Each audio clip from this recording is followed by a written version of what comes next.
We're live. Good afternoon and welcome into the Senate Government Operations Committee meeting of Tuesday, January 13th. Our final item for the day is to hear from the Vermont League of Cities and Towns regarding their priorities for the upcoming session. And we're going to be joined by Josh Hanford and Samantha Sheehan. Samantha was with us on Friday, if I recall. And you can come up together if you like that. Quick turnaround, yes. Thank you. Well, you said you'd be available. Yeah. Do you know everybody on the committee? So for the record, Josh Hanford, I don't know you, Senator Morley, but Ted Brady says hi and where you came from and what you've done. So appreciate your municipal service and glad to meet you. Otherwise, I think we know everyone. Okay. And for the record, I'm Samantha Sheehan, a municipal policy and advocacy specialist for the Vermont League of Cities and Towns. So before you start, I do want to thank you both for coming on Friday and making it clear what was in Act 57 and what wasn't. And then to follow up, because the gentleman from Reesboro sent an email. Did you get it? Did everybody on the committee get it? Get it not. But Samantha answered them, and hopefully that's the end of the line. So Hopefully that answers his concern. yeah, I think so. I mean, I think we did a again, fulsome job. Thank you. but I did appreciate your going the extra. Of course. So, Okay, yes, so Samantha's gonna run the show here. I'm just gonna be here for questions and support. We're sharing some high level overall priorities with you. At the same time. And we'll get to the ones that are most specific to your committee jurisdiction. okay. Okay, so I will remind folks that VLCT is a member-driven organization, so all 251 municipalities in Vermont are a part of VLCT, and all municipal officials are members, so elected, appointed, and professionals, employees of towns.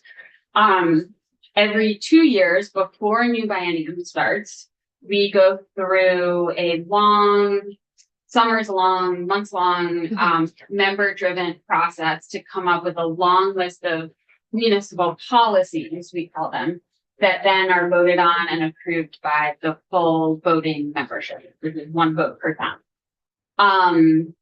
And then we work to narrow those down to a list of priorities for the upcoming session.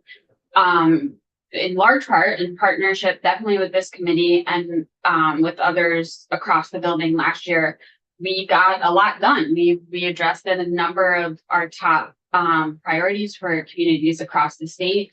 And looking at the second half of the biennium, we're really coming to the legislature this year with a much more condensed list of recommended actions.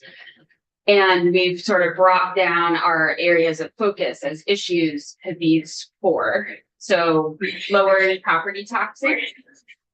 Specifically for us, we look at the ways expanded authorities, revenue authorities, and regulatory authorities at the municipal level can address the municipal side property tax rate, which is about 20 to 30% of every property taxpayer's bill. So that's what we're going to go through today. We continue really every year, every membership survey since 2021, since the pandemic, the affordability and availability of housing has been the top rated issue by municipal officials across the state. And so again, we have recommended actions for to support an abundance of housing in communities across the state, large and small. We have a number of new, actually this, I don't have the public safety slide. If you want, we're always happy to get into it. But this is where our sort of newest issues are in our public safety agenda for the year. And then we are very concerned about the state of the transportation fund and sort of threats to the town program specifically. Because of the diminishing revenues in the transportation fund, if you remember back to your legislator briefing probably exactly a month ago, The town highway programs don't draw down federal match. So in an increasingly constrained transportation budget, we have escalating concern on behalf of our members for fulsome funding for town programs. So look forward to talking with the transportation committees about that. Yeah. Soon, maybe next week. Hopefully. So these are our policy priorities for this session, that generally touch upon Title 24 authorities, and various revenue setting authorities at the municipal level. So one, you'll remember maybe 4 or 5 times we came in and talked to you last year about the ever-growing pilot fund surplus, and the preference of pilot fund contributing towns. So towns that have, through local actions and local authority, created one of the 3 existing LOT revenues. They would like the pilot surplus back to lower their local budget pressures. Yes. No, we didn't. We changed the LOT The percent. formula, but there's still, as of the end of fiscal year 25, and now more than $14 million cash surplus. That's what there was before. It was a 10 and now it's 14. So it's just, well, but we've changed the percent. Correct. Yes, we've changed the withholding from 75 to 70. But that surplus stands Or alone sorry, from from 70 to 75. the new revenue that's raised to pay the full pilot payment. And it is anticipated to grow even though we change the held back percentage because there's more municipalities adding local option tax. Because 3 years ago, you allowed now municipalities to adopt LOT without a charter change. So now unchartered municipalities can bring a town book. Right. I appreciate that. And that's Yeah. part of why we did what we did last year. Yeah. So you're asking now, So that surplus existed last year and there was some discussion about it. it wasn't a one-time thing we decided to change that formula going forward. Yeah, but that formula didn't change the fact that there was at that time a surplus and there still is a surplus and it's growing. Mhm. They want And more. This is a return of over collected Like a share of tax the return. local option tax. No, I appreciate that. So you want it 80-20 instead of? No, No, no. that's not what they're at. If you I mean, yeah, sure. I said, I know. recall, we also took testimony, I think, from Joint Fiscal or somebody Mhm. representing them that suggested leaving the fund the way it is.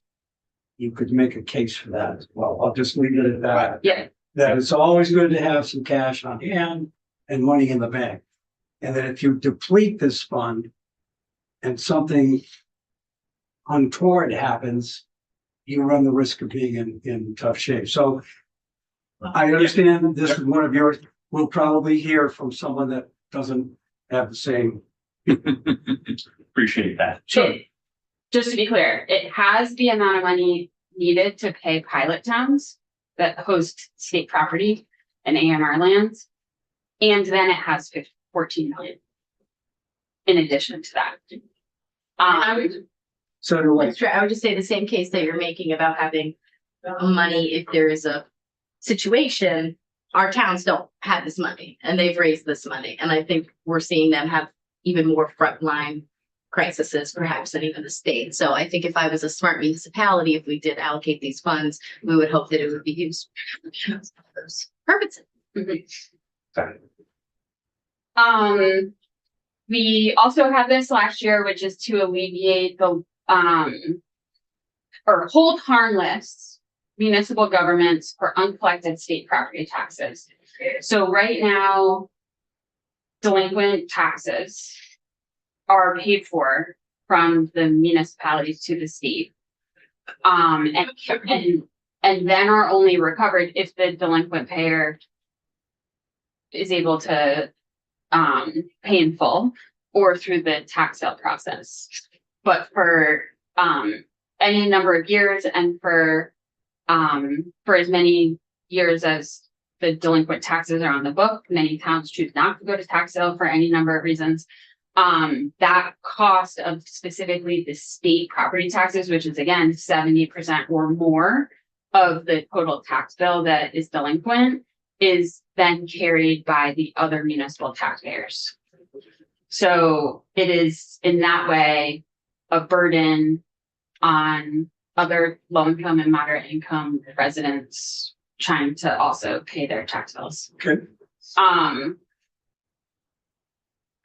Also we have several revenue sharing proposals this year. Some are specific to transportation. Okay.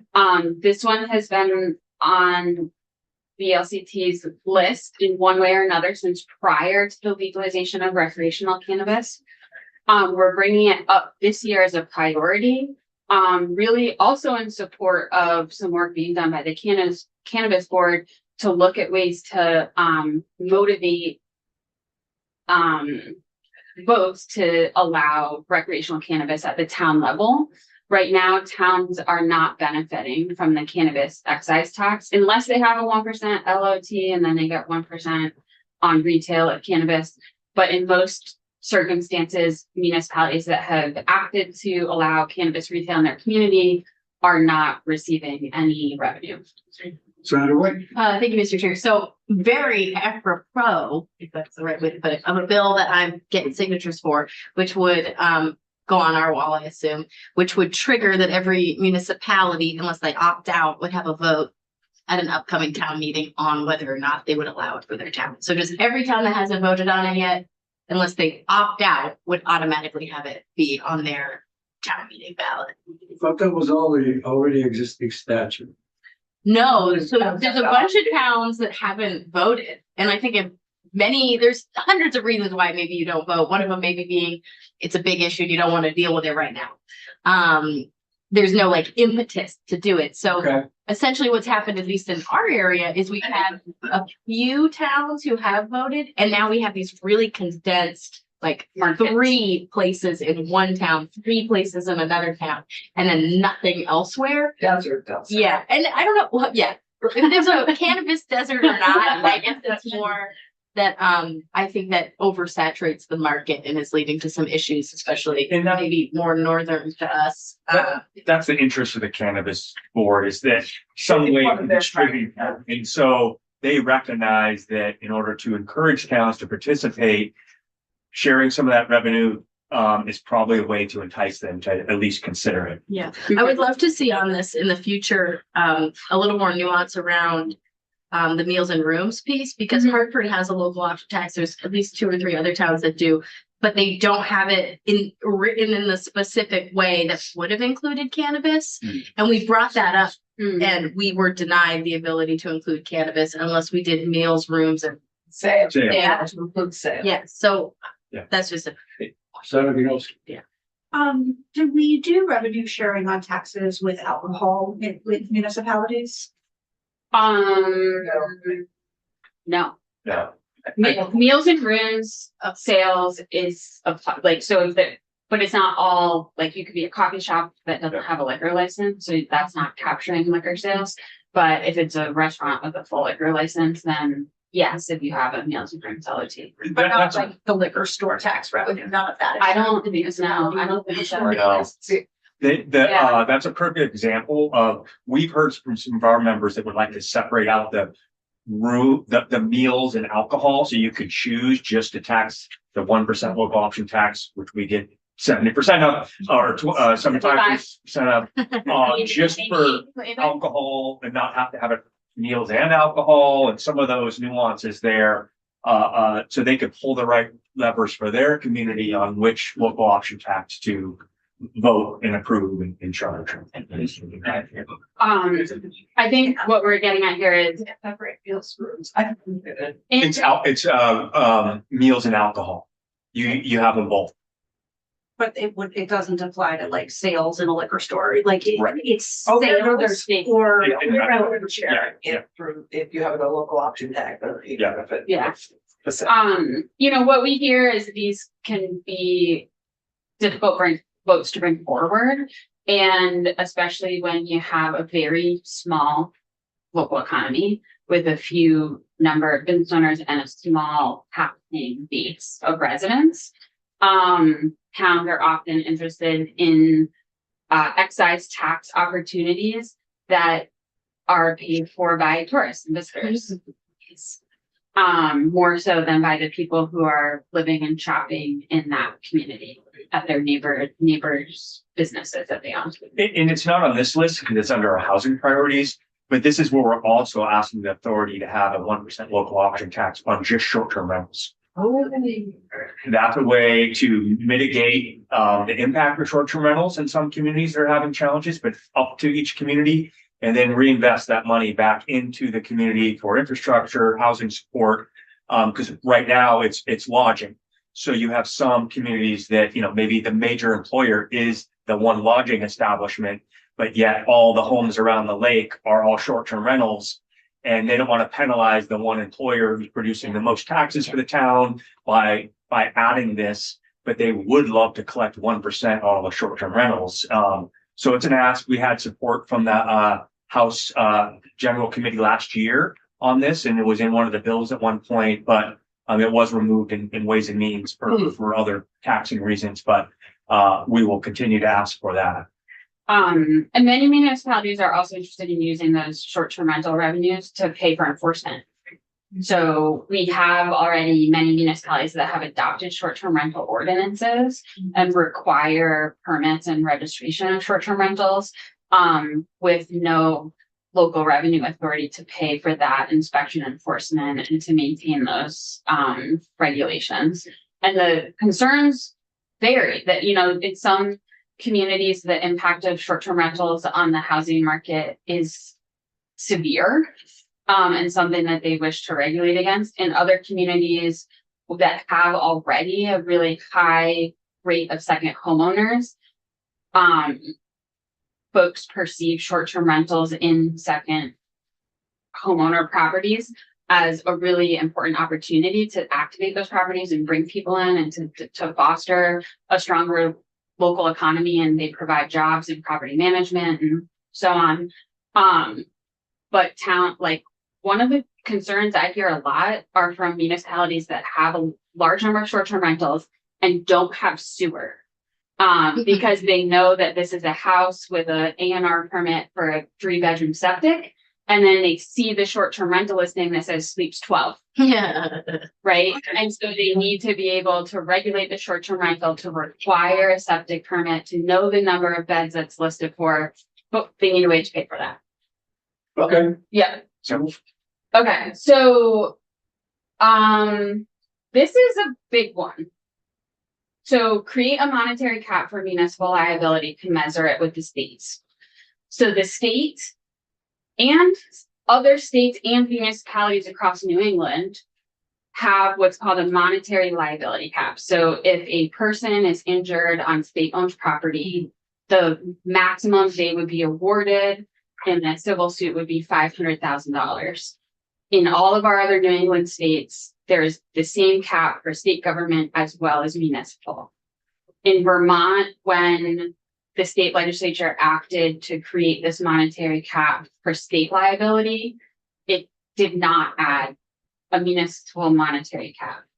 This is relevant because it drives up budgets and increases the financial risk of all town governments in Vermont, large and small. That's why it's on this lower property tax category. It's also relevant because there are a number of shared policy areas where municipal government really wants progress to happen, and state government and this legislature does as well. But the outstanding liability concern is sort of preventing our enthusiastic support of those. So for example, working with 3-acre regulated sites for stormwater, this state agency desires towns to take those over and build infrastructure. We say we can't because there's a massive outstanding liability risk to take over stormwater infrastructure on a private property. But if we had the cap, then that becomes workable. Last year, there was a salt reduction bill, totally shared aligned state local interest there. We want to keep clean water. We want to protect our lakes and streams. We want to effectively manage salt and transportation budgets. And reducing the amount of salt on roads is good. But with the outstanding liability of slip and fall lawsuits against town government, which is then compensated for by the taxpayer, we need to have this liability problem addressed. So we have no cap.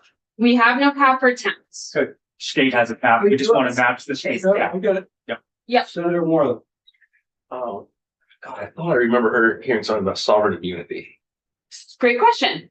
So there is sovereign immunity. However, Title 24 requires that municipalities, so state law requires that municipalities indemnify and defend municipal officials.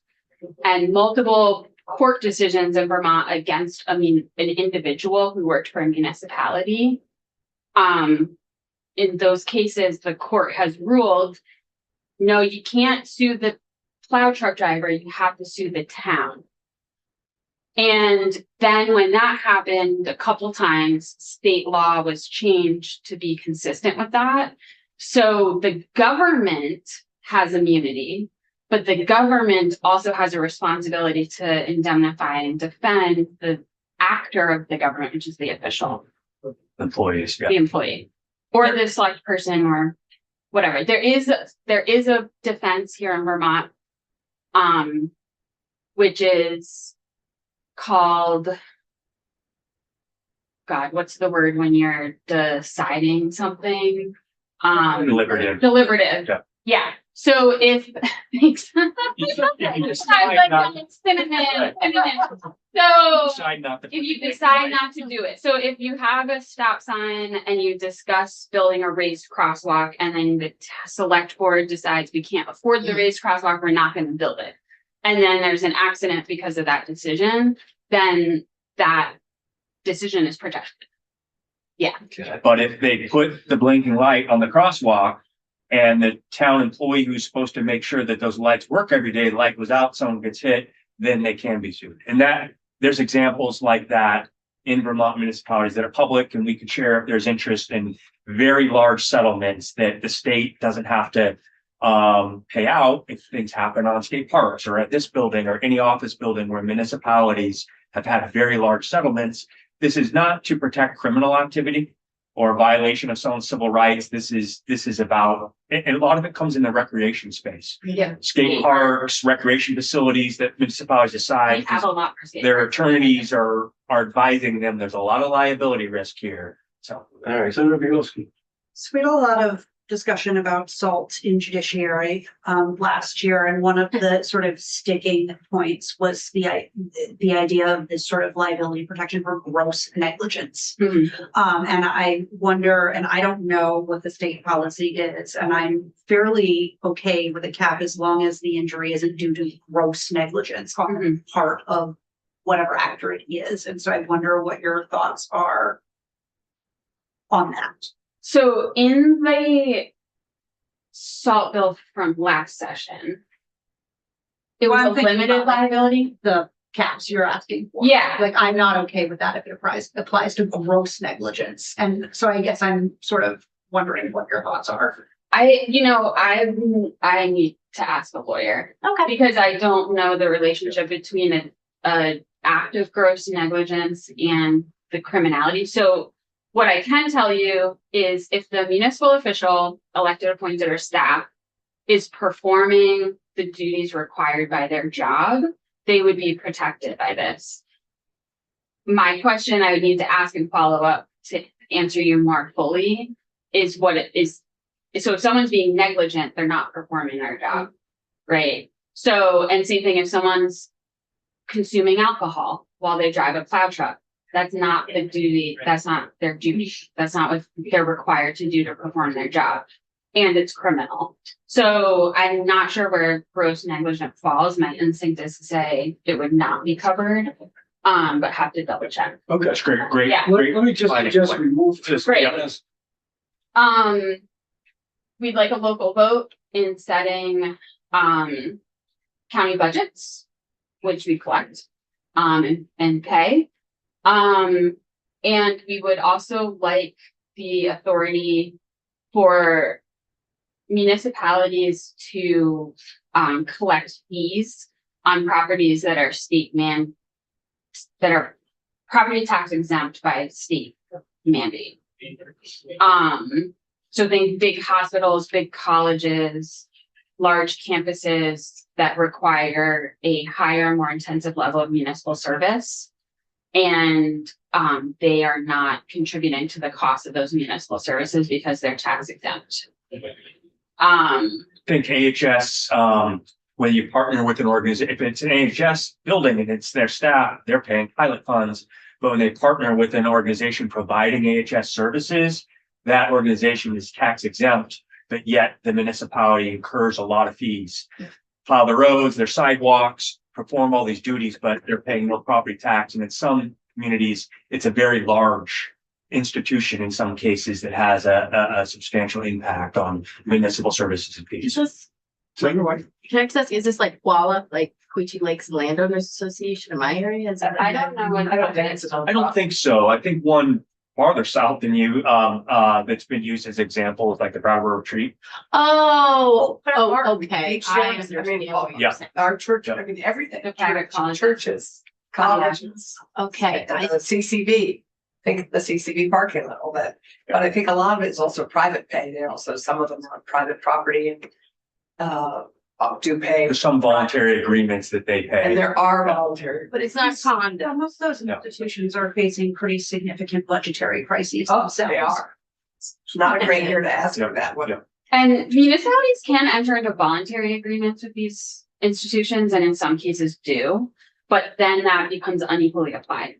Yeah. So some colleges and some hospitals may be supporting municipal services and some are not, or some nonprofits may have started small, grown very large, sort of escaped a voluntary agreement. So what municipalities don't have is the ability to like set through ordinance something that says 3% of what you would otherwise pay shall be paid in the form of a fee so that it's equal and fair. They have to negotiate and enter into a signed agreement that's voluntary on behalf of the payer. Senator Clarkson. So you could, you don't need us for this. You could come up with a model agreement for a town with a nonprofit and circulate that to your towns and they could enter into this on their own. You don't necessarily need legislation for this. The other party doesn't have to participate in that. That would only be. They're also, we vote every few years to continue to give them status. Yeah. So, I mean, Yeah. it's. Anyway, this has been floating around for a long time, this issue. The other one about the per parcel fees, when we do reappraisals and maintenance of grand list, those fees we get just aren't keeping up with that cost. And so, why would you do a reappraisal when you're gonna have to put out more money and then have people complain that that's what raised the tax? It's a failure of our system as it exists now as we look at reappraisal. And the last one, we have a little more on the Public Records Act. We've had some discussions in your counter upstairs, and there's a lot of people looking for modernizations of public records to reflect the true cost, deal with that. This is a very old statute and things have changed a lot. And so we have some ideas. So I will just say we're expecting a committee bill from the House. And I didn't provide a richness of detail, but want to sort of preview. Happy to talk later, answer questions about it in a more fulsome way. But we're looking to extend the number of days to respond to the initial request, Right now it's 3 days. clarify an active denial. So right now, a late response is a denial, which is appealable. So we're trying to avoid going to court on a late reply. Allow municipalities to cover the true cost of producing records. Though in the past, it was expensive to make copies, and that was the primary expense of producing a record. Now we've had a growing number of changes to state law, which require the redaction of public records to protect the private information of the public, as well as victims of crime, employees, witnesses of crime, juveniles involved in crime, and then the list goes on, right? Like as an employer, a municipality has people's social security number that is not a public record, it has to be redacted. So I think there's 27 exemptions to public records law, if I'm remembering the number correctly. So an attorney has to go through the records that are produced and collected, appropriate apply as required by state law, the redactions, and then the clerk or the custodian of the records gives them to the member of the public. And if the requester that's a member of the public chooses to inspect the copies rather than receive copies, then the municipality can't collect any money to cover the cost. So that work by the municipal technical staff, and in many cases, a contracted municipal law attorney, is never paid for in the cost of producing the We have records. some communities, I think Burke, I think they testified last year, their fee was over $80,000 last year to comply with public records requests. They've had, certain individuals that Yeah. make repeated requests every other day, and sort of that's the entry into the next interesting sort of part of what we're proposing. So we've certainly heard from, and you, I'm sure, have as well, from municipal officials who are receiving these sort of repeated requests that may be intended to keep town offices busy with the record requests and not busy with the administration of government. Or situations, unfortunately, where the request is includes harassing language and threatening language. And we've scratched our brains and we've talked to our colleagues across the state to try to come up with a way to address that concern without affecting the spirit of the law, which is transparency and access to the record. We learned from our colleagues in Maine a change to Maine law that creates something called the vexatious request. So it's defined in law, and the municipality can, if they want, they don't have to, if they want to, seek an order in Superior Court where a judge looks at the evidence presented by the municipality, and if it is a vexatious request and it's ordered so by the judge, then the municipalities don't have to reply. They don't have to. So it's not a consequence, not a punitive consequence on the requester. It is a relief from the order to comply for the municipality. Senator Yoshi.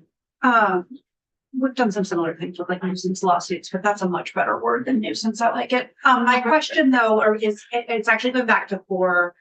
And my question is sort of how one would navigate. So my concern, let me actually start with my concern, is that some people, particularly lower income people with disabilities, who can't afford to get copies of public record requests, might choose inspection because that is more cost effective for them. And I certainly have heard of multiple instances in my constituency of people who have applied for a waiver of those fees and been denied it. Yeah. And so I'm a little concerned that taking away that avenue may inequitably shut out lower income Vermonters from being able to access those records. That is a smart concern. There are other ways to maybe mitigate those that other states do, such as having ombudsman in the case of a denied waiver. So like a party that's outside of an appeal process. We have in the longer version of this recommendations such as providing, like also in this change, requiring that the municipality provide a cost estimate and be able to collect a deposit. Of course, there's the waiver opportunity now. But I've worked in being responsive to public records requests, and I think also with the extended timeline that creates an opportunity for the municipal official, the custodian of the records, to work with the requester to maybe bring down the volume, right? Because oftentimes folks put in, there might be something they're looking for, they don't know what the name of the record is or how to find it. And so they say, I want every correspondence between these 10 people with these 10 words. And that produces a really extreme volume of the record that may or may not even encapsulate the material or content that the requester is looking to access. And so we also want to extend this timeline to allow that sort of back and forth so that the clock isn't ticking on the beginning of an appeal process or the failure to comply by the municipality, but that doesn't mean the work to deliver the records isn't happening, right? Yeah, no, the extension of the number of days to respond makes sense to me. 3 days is what doesn't necessarily make sense to me without some clarification around waivers and it's the, like, yes, I know it costs money, and if we are gonna charge for even an inspection, we're gonna shut people out of being able to access those at all. Because they simply don't have the money.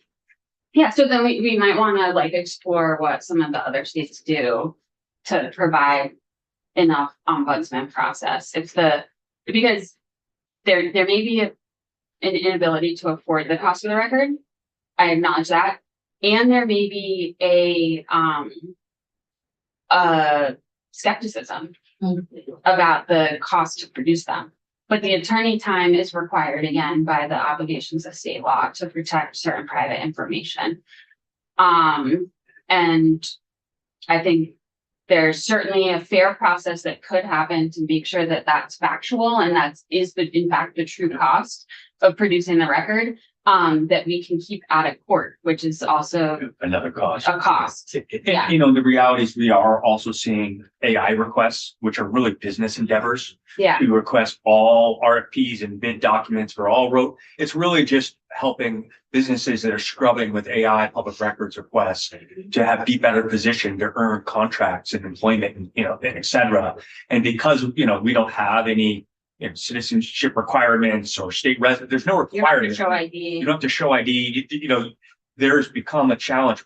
You know, who is making these requests? For what purpose? Could we have some ability to sort of collect a little more information about what their requester is, what they're after, to make sure this isn't just a scrub of records for AI to create a better business opportunity, which has happened in municipalities all across the state. And then is this the last thing? Yes, so we just wanted to give you sort of an update on work that we're doing at VLCT to provide technical assistance for municipalities to support the administration of government. So we wanted to remind you that a very popular program, the MTAP program, was created in the fiscal year 23 budget adjustment and made eligible later that year to all flood impacted towns, regardless of their size. Was a successful path for many resiliency and long-term projects that helped many municipalities access federal grants, including ARPA funded grants, time limited ARPA funded grants. Just the MTAP funded projects that VLCT worked on, which we were only one of many technical assistance providers, helped towns draw down 15 million in the last fiscal year that we had the program. That was not funded in the FY26 budget. However, that's the bad news. The good news is that we just received news that the Northern Regional Borders Regional Commission. Yes, thank you.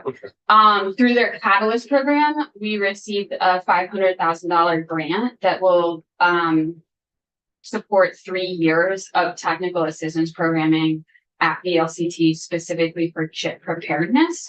So we're going to start that program actually next month is the first opportunity for town officials to participate, really with sort of education and outreach about the new program, what it does and what it doesn't do, as well as an introduction to sort of necessary concepts to be able to leverage it, such as what is tax increment financing and how does it work. And then in year 2, going to a high touch cohort model. So basically towns that have a chip project identified they'll join together and sort of go through a series of much more specific skill building type educational opportunities, such as listers need to learn how to set an original taxable value. So there will be a session on that. And then finally developing a resource bank for towns to use model policies, model ordinance, model development agreements to sign with home builders that we hope will long outlive the 3-year grant period. And these are of course open to all VLCT members, but also RCD and our PC staff who often are a technical assistance provider. They have a separate streaming for technical assistance. What was that? Well, they have, yes, separate funding to the Yeah, RCs. yeah. Yes. But they're gonna be part of our trainings, train the trainer. Coordinate that on all the chip, but on all this technical assistance piece, I mean, Yeah. we need to be aligned on who offers what when, so we don't duplicate efforts. Yeah. But yeah, we're happy to share some, there's much more we can talk to you about. Any questions that you have on this or anything else, we're here. We're here now, we're here later. Send it away. Thank you, Mr. Chair. So where are all of these? Like, do you have them in a bill form that they're moving forward? Are you asking, what's the ask of us? Yeah. Oh, there's Sounds like that. there's some in bills, there's some that aren't in bills. Yeah, okay, so there's not, but I guess maybe just the really easy one is, what is the ask of us? Are you asking us to introduce a bill on this? So there is a bill for the monetary cap. It is introduced to House judiciaries. There's not a Senate bill. And we would love a Senate bill on the monetary cap. I'm not sure how you do that. You have to do a committee bill at this point. Yeah, Well, I just- our deadlines are done. Um, Except for committee bills, which is January 29th. there is we're anticipating again a committee bill from your colleagues in House Government Operations for public records law. Which also could be a vehicle for other things, of course, right? And it's likely that the per parcel payments may be addressed by either chamber as part of the ongoing reappraisal,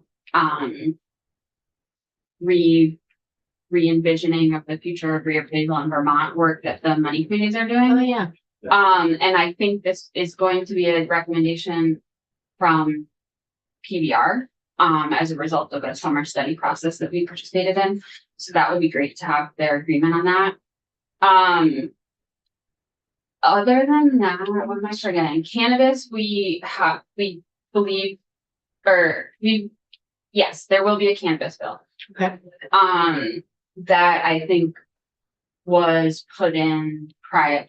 I think there will be a bill, but it hasn't been introduced yet, that the board is meeting on. And other than that, Matt and I are reading about who started what on cannabis. great. Because the reason I ask is I'm very supportive of the majority of these things.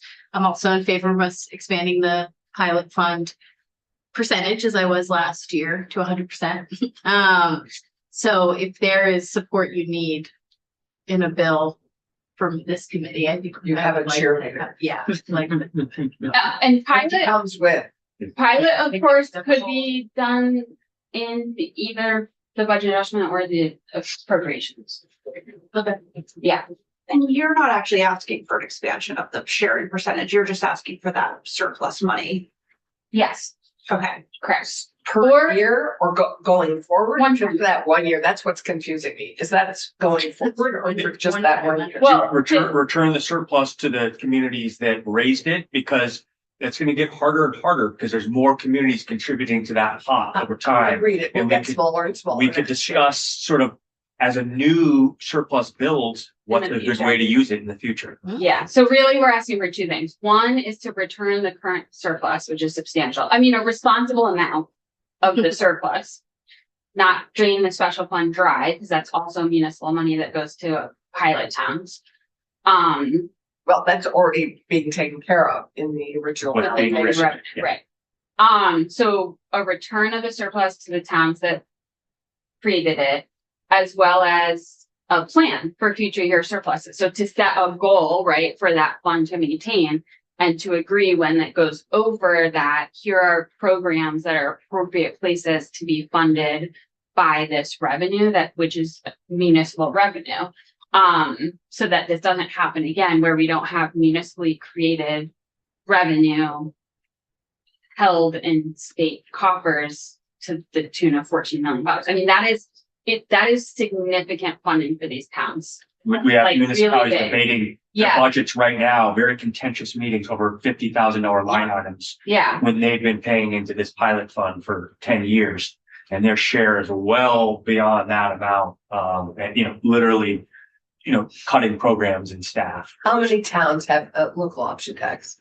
35, 36. Okay. That means it would be roughly If we just did that now, 14, that would be about $388,000 Yeah. per town. That's a huge. So that would be huge. Yeah. That's nearly my town's budget. That's twice our town highway budget. We don't have an LFT, but yeah. But there are some really small towns on that list. Right, so Yeah. there aren't that many towns at the moment with local option tax. So that's why it's a significant amount. But Yeah, and there's lots of different ways to do that, of course, right? Because there is records of who actually collected, which towns contributed how much to that that's where it fund. gets complicated. You Yeah. can't just divide Yeah. it by the 35 Right. towns that collect Right. it. Yeah. It's disproportionate. Yeah. Woodstock collects a whole lot more Right, than. right. But it's fact how much each town contributed, that's not hard to. But we're also very open to a reasonably and possible to administer plan to return that money, right? Like it doesn't have to be to the penny raised. Yeah. If it's reasonable, if we know that on average Williston contributes 10% of the fund per year, and then Williston should receive 10%, right? Like the point is not how do we set LOT towns up to fight for that money against each other. The point is, how do we allow the municipal budgets to leverage the resources that they raised, which have been unavailable to them in the pilot fund? Okay. Yeah. Lots to consider. Great. Thanks Thank very you. much. All right. Wow. Yeah, that's not even all your housing, which you're No, It's us. housing, we can talk to you, yeah, certainly talking to transportation folks. I know, I know. It might be helpful to have the cannabis control board in. Yeah, That'd be great. I know that most of that's happening in economic development. It sounds like there's a Dale, that'd be better IRL. And like, well, I know. just my dramatic vibe. Hello, Marie. Yeah. so tomorrow committee, Oh, okay. we're gonna hear from PPS, Private Public Safety, Commissioner OBM with their priorities. What I might suggest we do with S-164 with the Senator Watson's Hmm. health benefits bill for the General Assembly is have you take your bill right after her, and we can kind of compare the two at Okay. one time. So And that'll put be 229 tomorrow. on there too. Yeah. Can you raise that? Okay. And then on Thursday, I'd finally like to get S-23 done with. We're gonna have Shea Waters Evans come in along with Rick Siegel to tell us what they changed in that synthetic media bill. And then if it doesn't appear that we have issues, we'll just vote to concur with the House and be done with it. And then I have reports repeal survey. This is something that Matt Byron had asked committee chairs of all the committees. We have a whole bunch of reports. Whenever we pass a bill, we ask for a report. Yeah, just about. I'd be amazed if anybody ever read every single report. It would blow me away to have somebody say, yeah, I spent all summer reading my reports. So with that in mind, this is at least a way for us to look at what we ask the agencies to do. And if nobody cares about it, nobody reads them, and they're 5 years old, we will repeal them. Are these the reports that are coming to this committee or the reports globally? No, Because I would hate to repeal a report that someone in judiciary is different. no, these are specific to Okay. each chair. Allison got it for economic development. I could see it Yeah. on her desk. Those are the reports that come. Okay. With each committee. So each committee's been asked to do the same thing. That makes sense. I know when we repealed boards and commissions, we sort of looked globally, so I Yeah. just wanted to make sure we were staying in our lane. So we'll need to get a copy of all of those reports. Not every bill, but just, We can't make decisions for other committees about what. We're not going to, that's the question I was asking. No, I appreciate that. That's why I've been sent this. But I don't think those reports, we wouldn't ask for them if they weren't necessary. Some of them are just by statute. You're right, some just come by rote. Some we ask for.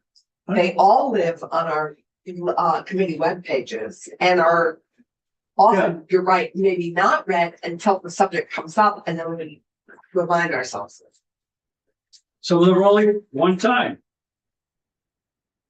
And if they were done, they're done. but they're annual ones.